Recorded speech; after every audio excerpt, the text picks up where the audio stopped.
When I first arrived to Costa Rica a dozen years ago in my veggie oil school bus, one of the first culturally progressive ticos I met was a young man named Esteban Acosta. He was fresh out of Earth University working as biodynamics manager in an organic homestead, and this kid was bubbling with fun. The kind of fun that exudes from those who absolutely love practicing their garden alchemy. Esteban had built a well-functioning biodigester for the owner's goat farm, which Esteban also managed, using biodynamic principles for yard care, food supply, and more.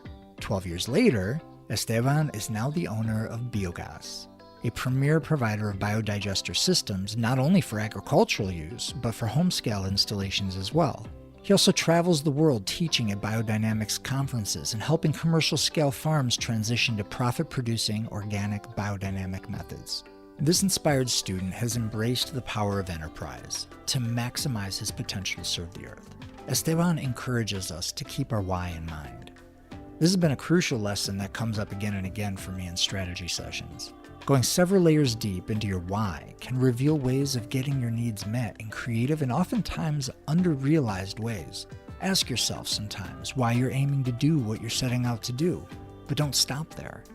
Ask yourself why that reason's important to you.